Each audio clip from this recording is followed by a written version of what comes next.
question. I want to go back to the Kendrick Lamar stuff. So he's caused quite a bit of controversy based on having Kodak Black on the album.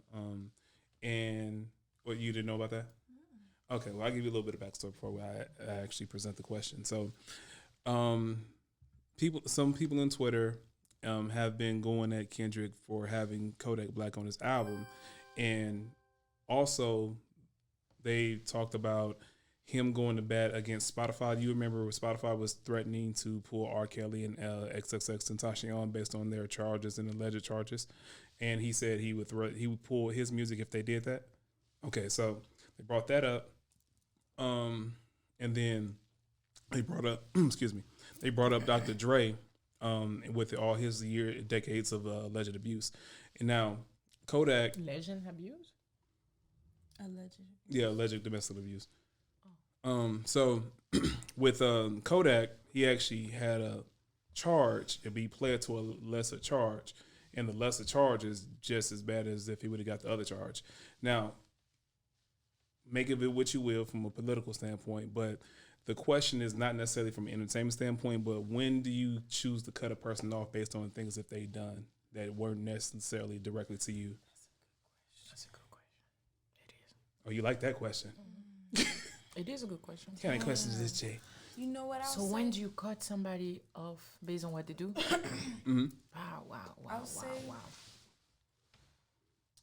I got my answer. If it ever comes to a point where, like, okay, if we're talking about Kendrick Lamar and Kodak, they're actually both very, very conscious individuals. And,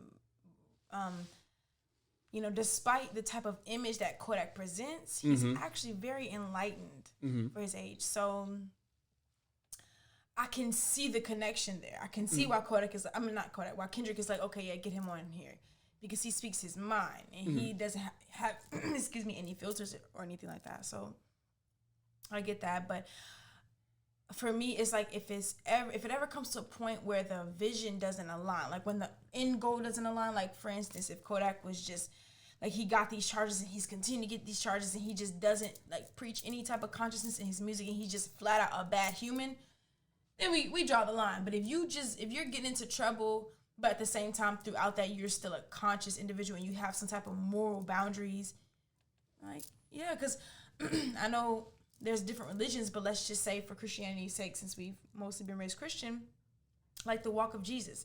Somebody like Jesus or a character like Jesus, he would be cool with Kodak Black. He wouldn't be like, oh, nah, let me not make music with him because somebody like Jesus, a real godly human, would accept, any type of person. There is no judgment. Oh, I can't hang with you because you have A, B, and C. Like, no, but I do think there is a boundary. Like, okay, like, are you getting worse or are you getting better? You know? So that would be my cutoff point. Like, okay, if our end goals don't align, then all right, you're making me look bad at this point. Like, you have to repeat the question because I'm lost. I have the answer, then I lost it. I guess I'll simplify for a little bit for you. So, say you have a male friend that has hit women in the past, and you think he may do it again, or you see signs that he's basically not changing from that behavior. Do you cut him off? Why it has to be that subject, Jay? I mean, that's the question it came from. Okay, cool. Good question.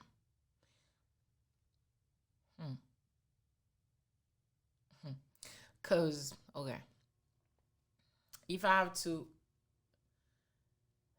depending if it's affecting me, and I'm sorry, it's probably gonna sound a little selfish, but as long as I'm gonna still give him advice and tell him, hey, you're wrong on doing this to those women. Okay, you are doing wrong. But depending on the relationship that we have, depending what we did for each other in life. If it was somebody that was always there for me, and I know it's somebody that have a good heart, and he's just dealing with the something that messed him up because his family messed him up or his dad messed him up. If I know the circumstance, I won't cut him off. Okay. But if I know somebody that live a good life and never been traumatized, and you just like to take women and abuse them just because you want to abuse them, I'm gonna let you go. Gotcha. Simple. Understood. What about female friends that you've cut off? What are the reasons you've cut them off? Oh, because I cut a lot of people. Ooh, there's a list. Like a girl, she was doing my hair, and she see my list of people I blocked. There's on more than 200 more people that I blocked. I don't Wow, like. that's a lot. Yeah, like to be honest, I don't. I'm in a mission in this country, right?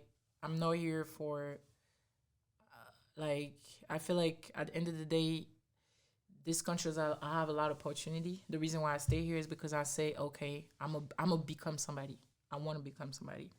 So if I'm here on mission and you trying to beat me back to the Nadine that was 19 years old and hanging out with people that have money, Rolls Royce in Paris and having fun, and you that kind of girl now, I don't have time for that because I've been that girl when I was 19. Now, the age I'm on, I'm not trying to be with because none of this shit impress me. I don't care about a nigga that have a Rolls Royce because I've been with the nigga that have a Rolls Royce when I was 19.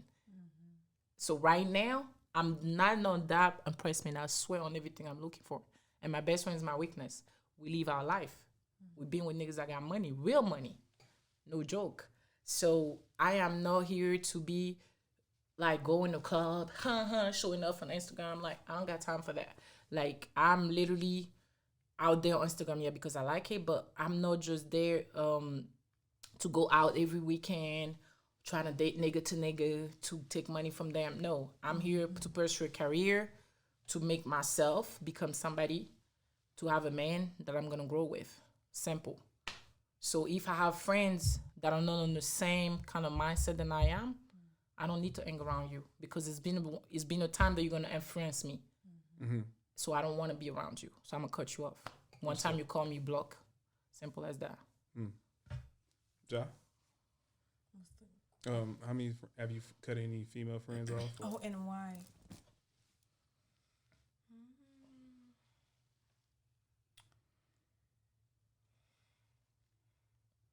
Definitely have had my fair share of situations, but there's just one in particular, two in particular. So the first best friend, we were friends for 11 years. Oh, wow. And everything changed. We both grew up in the church together. And we both, even when we got older, we both started to wear the crystals and all that stuff. But it got to the point where I started to post my chakra candles and like my spiritual healing and stuff like that. The Christians saw it as witchcraft.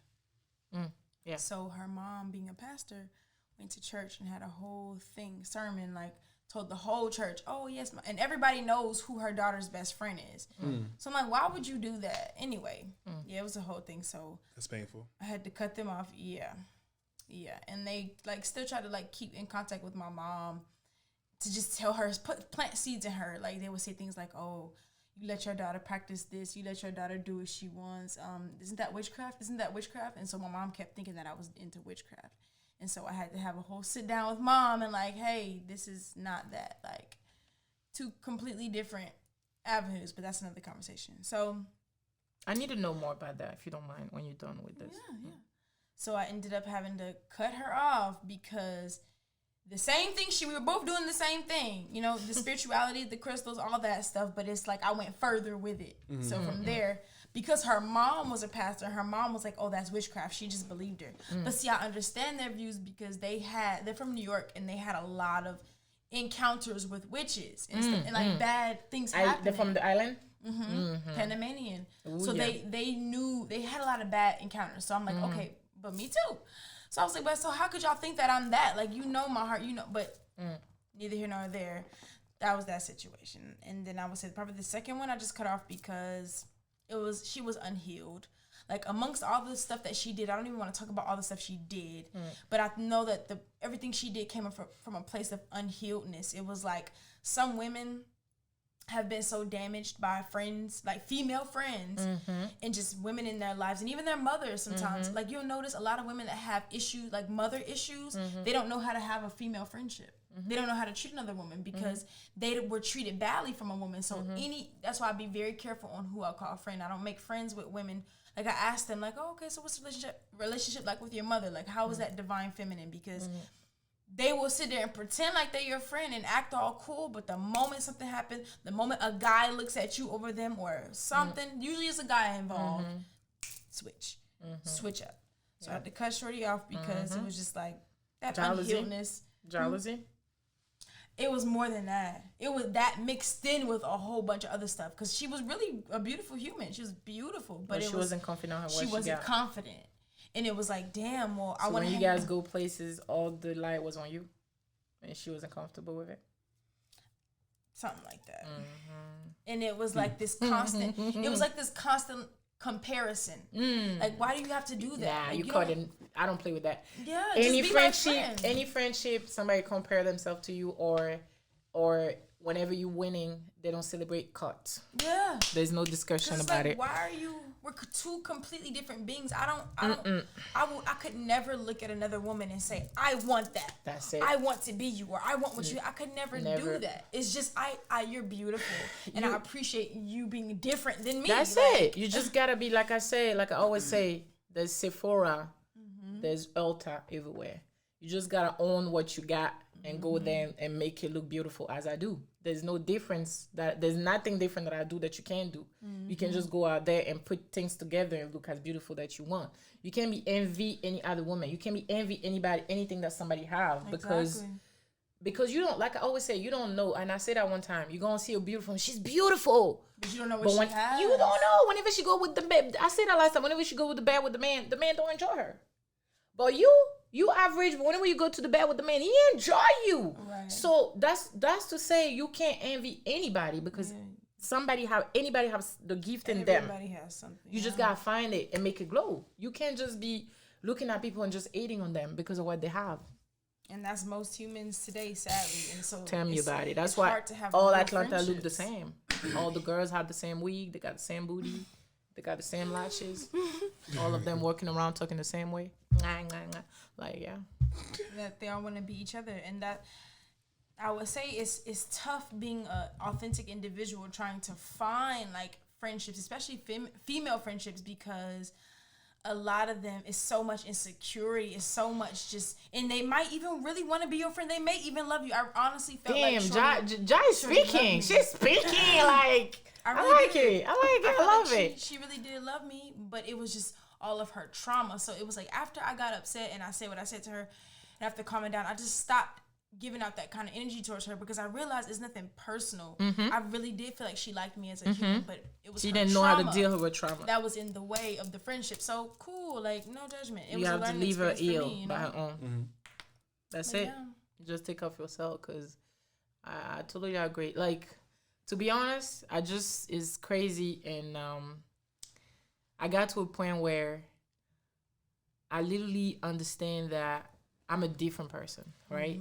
I am not meant to, and I'm sorry, I'm not saying that because I think I'm better than nobody. I'm not nothing better than nobody.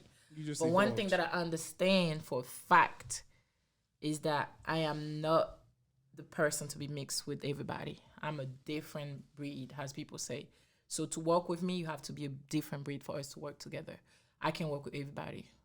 So I understand that. It was a point I used to be like, oh my God, I do everything for people to love me. I have a good heart. Like, what's going on? I used to cry and shit. And now I'm like, you realize you were just set apart. Yeah, because I don't do that thing to them. I really don't. So I got to a point like, okay, get to the conclusion, Nadine. How you treat that person? Did you do anything to her? Nah. Why the relationship over? Because I'm a kind of person, I drive and I think about what I do. I don't just be sit down and say, oh, I every time I'm wrong and I just walk with it. No, when I'm wrong, I'll go to you and say I'm wrong. I apologize to you. But when I'm not wrong, I observe and I'm like, okay, cool. Yeah, you still observe. Yeah. And still. So no, I realized that, and I told my mom is the same way. My mom don't have a lot of friends. She got like 2-3 people. She don't let people in. She says she's scared of human. And I'm sorry, but she's right. She's right. People are weak. You can help people all day, and they're still gonna spoil your name. And they're still gonna say you draw an image of you that you know even, but you was helping them the whole time. Because you say no one time, they'll forget about it 89 times that you help them, that you pull up for them. Yeah. So it is tough, because for me it seems like humans are always looking for a flaw in other humans. Like we don't meet people in love anymore, and I feel like that's what we're lacking. It's like And that's why things like that can happen, because, you know, it's like, damn, so all the 100 times I did something for you, and the one time that I mess up, you make that the whole thing. That means you never been loyal from the jump. You always been looking for something to say, oh, you did that. Like, so I actually recently had to cut off another friend, or I wouldn't even say cut off, just go back, like pretty much get into it, because for stuff like that, it's like, girl, all these times I didn't be here for you. I helped you repair your friendships. You came to me crying for advice when you needed help. But the moment I say something controversial and it wasn't even about you, you make it about you. And it's like the whole friendship is done just because you get in your feelings. And it's like, wow, you was never loyal from the jump. You was always looking for something to be upset with me about. So it's like, we got to pay attention to that kind of stuff. Like, There's nothing wrong to be alone. right. To be honest, there's nothing wrong. I think the whole wide word just make it seem like, okay, when you're lonely, and there's no problem to be alone. No, you just different. That's all. You gotta own it. There's no problem to be alone. And I'm getting to a point where I'm too real. You too real for the people. I'm too they real can't for take the people. it. They can't take And it. people preach every day, please be real with me, but they can't take it. As long as you're real with them, they cannot take it. So I got to a point where I'm like, you know what? It's okay. I got my good friend that know me for so many years. If God put people that, like, I be myself Bless. 1,000%, bless you. I be myself 1,000% of the time. If God put people that's supposed to be in my life, they're going to be in my life no matter what. Yeah. They're going to pass the barrier of me, and they're going to be in my life no matter what. If you're not meant to be in my life, I have a blessed life. Yeah. That's all I can miss. All I can wish you. I'm done with that. I'm not begging for nobody to stay. I'm not looking for nobody. I'm cool. Yeah. Yeah. Got you. Simple. Before I wrap, do you guys have anything that you want to talk about, discuss, and something that's been in your mind? I just wanted to say it was a very good time. I was supposed to leave here at 8, as Mr. J said, but it's 9:37. It's 9:37. But I enjoyed it, and so I'm not gonna complain, because I really did enjoy it, and I like to talk with big, like, open spirits. Yes. It's important. Likewise. Yeah. Thank you guys for sharing. Thank you for your time. Go to the comments. If you think we got it right, leave some love. If you think we got it wrong, go to the comments. Be respectful. We can disagree, but be respectful. Be respectful of my guests, and let's talk about it. Thank you for your time. Thank you for your energy. Peace. Peace.